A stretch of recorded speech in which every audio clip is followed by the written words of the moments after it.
there's some show that I need to figure out where it's played on. I catch snippets of it on YouTube, and it's a show about an exorcist, a priest, Catholic priest, and a nun. Well, the nun has the ability to see demons, and the people who come to them. And it just tickles me because I was just thinking about I had a medical emergency a couple of weeks ago today on July 15th.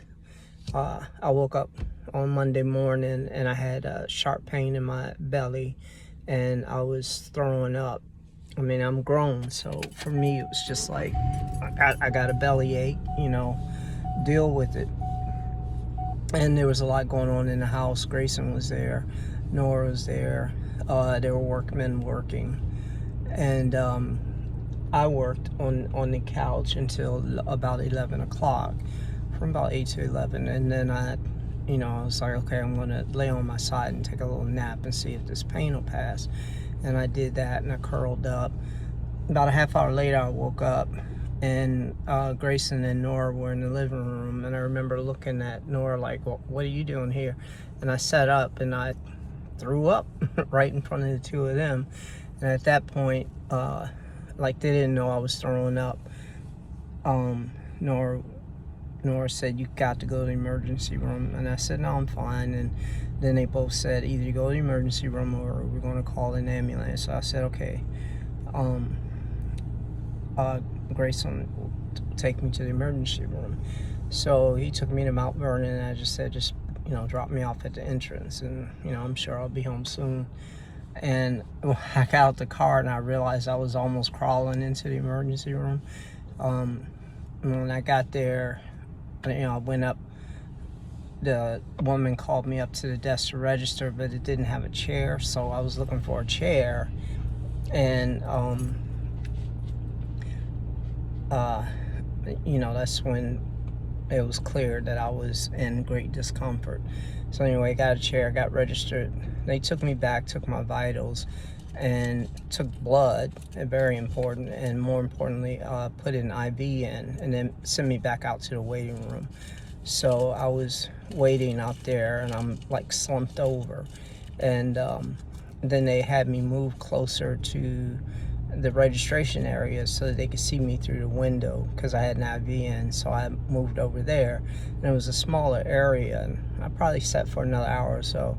And at that point, I kept saying to myself, I can't not do it. I can't not do it. I have to do it. And I just couldn't keep my seat anymore. So I just laid on the floor. And I was a lot more comfortable, I tell you that. But they came out and said, look, you can't do that. So I said, okay, and I hauled myself back up into the chair.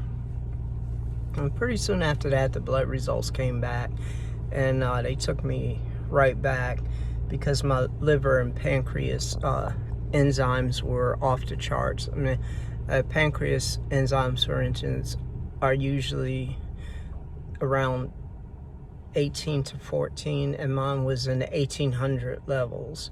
So I was in acute pancreatitis distress, and so probably about 2.5 to 3 hours after I got there, I got morphine, which thankfully helped quite a deal to sort of settle me down. I mean, I got morphine and Zofran in the IV, and that helped a lot because I was in a great deal of pain, and getting out of the pain was transformative. And then they did an MRI, or not, no, yeah, CAT scan, and I was just listening to the tech discuss it with the radiologist, and and she was like, it took me a while, but whoa. There are just two really big stones sitting in the pancreatic duct and a common bile duct. Now I have my PhD in the anatomy of liver, gallbladder, pancreas, and etc. and it just totally obstructed my pancreas, uh, and my gallbladder was infected. And so, I mean, none of this meant anything to me. You know, all I knew is that I didn't have pain anymore. So I just laid there, you know, in the emergency room bay. And, you know, about midnight they came and said, you're going to need emergency surgery, but there's nobody here qualified to do it. So we're going to have to transfer you to, you know, the Alexandria Hospital. So we're just waiting on an ambulance to get you there. So I was like, okay, cool. And the ambulance came about 12:31. Very nice people.